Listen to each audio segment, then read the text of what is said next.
गौराई येतात फक्त 2 दिवसासाठी, पण त्या 2 दिवसाच्या गौराईंसाठी आपली पूर्वतयारी खूप दिवस आधी चालू असते. माझ्या माहेरी काही गौराई नसतात, त्यामुळे गौराईंचं मला काही एवढं माहीत नव्हतं. जेव्हापासून सासरी आले तेव्हापासूनच गौराईंचं सगळं शिकले आणि त्यांचं सगळं करायला मला खूप जास्त आवडतं. 1-2 वर्ष मला शिकण्यात गेले आणि त्यानंतर मी आता स्वतःहून पुढे होऊन सगळं करते आणि मला ते खूप आवडतं सुद्धा.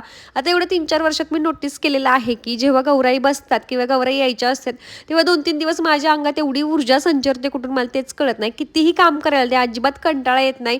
ती गौराईची सजावट, आरास करण्यामध्ये मला एवढा उत्साह निर्माण होतो ना, मला खूप आनंद सुद्धा मिळतो. तर ज्या दिवशी महालक्ष्मी घरात घेतल्या त्यानंतर ना आम्ही त्यांना चहा बिस्किटचा नैवेद्य दाखवला. त्यानंतर भाकरी आणि भाजीचा पण नैवेद्य असतो. आधी मी 2 गौराईंना साड्या नेसून घेतल्या होत्या. त्यानंतर खाली बसलेल्या 2 गौराईंना नेसवल्या. मी यावर्षी आरास केली होती जात्यावरती पीठ दळतानाची. फक्त पदार्थ मांडायचे राहिले होते. त्याच्या आधी आमच्या घरी होती सत्यनारायणाची पूजा, ती आटोपली. तर हे बघा पदार्थ वगैरे संपूर्ण मांडून झाल्यानंतर ना माझ्या गौराईंची आरास अशी काहीशी दिसत आहे. तर माझी आरास कशी झालेली आहे ती पण मला कमेंटमध्ये सांगा आणि तुम्ही यावर्षी कोणती आरास केली आहे ती पण मला सांगा. आणि एवढं सगळं आवरता हळदी कुंकाला जायला आम्हाला खूप जास्त उशीर झाला. आम्ही पार 9:30 वाजता घरातून निघालो. त्यामुळे सगळ्यांच्या घरी जाऊन हळदी कुंकू घ्यायला मला काही जमलेलं नाहीये. आणि या गौराई आहेत माझ्या जाऊबाईंच्या घरच्या. तर आमच्या गौराई कशा वाटल्या ते नक्की कमेंट बॉक्समध्ये मला सांगा.